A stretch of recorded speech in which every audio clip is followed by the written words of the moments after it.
India में non कंप्लायंसी cost से बहुत ज़्यादा है। इंडिया में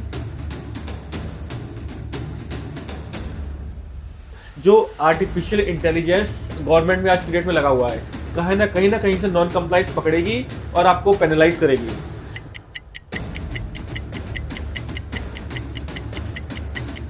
अगर आप किसी भी सही प्रोफेशनल को कंप्लाइज करने के लिए 10 रुपए दे रहे हैं, डेफिनेटली नॉन कंप्लाइज करने के लिए आप सरकार को 100 रुपए की पेनल्टी देंगे।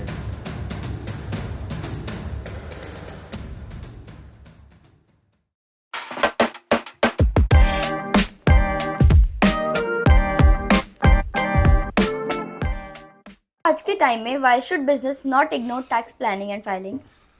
देखिए, पहले तो एक सिंपल लाइन में एक आंसर करूंगा कि इंडिया में नॉन कंप्लायंसी कॉस्ट से बहुत ज्यादा है।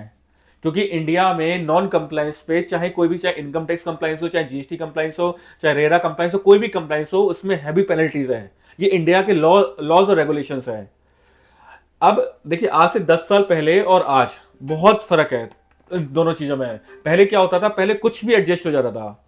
पहले डेफिनेटली जब एआई नहीं था तो जो डॉक्यूमेंट आप कुछ फाइल करते थे तो डॉक्यूमेंट प्रोसेसिंग जो होती थी वो भी एआई से नहीं थी, वो मैनुअली होती थी, स्लो होती थी। तो सब सारी चीजें अपने आप हो जाती थी। बस आज की डेट में हर चीज कंप्यूटर के थ्रू ही प्रोसेस हो रही है।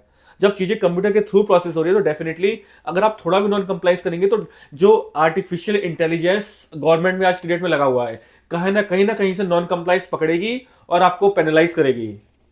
नंबर 1। नंबर 2, जब आप कोई भी नोटिस आपको मिलता है, आप उसमें देखते हैं कि आपको बहुत ज्यादा उसमें करना नहीं था। मतलब अगर आप शायद थोड़ा सा कोई भी बिजनेसमैन अगर थोड़ा सा सिंसियरली अपनी चीजों को देख ले तो डेफिनेटली वो चीजें आएंगी ही नहीं। क्योंकि आप ये कह सकते हो कि 10 में से 9 चीजें तो सारे लोग कर ही लेते हैं।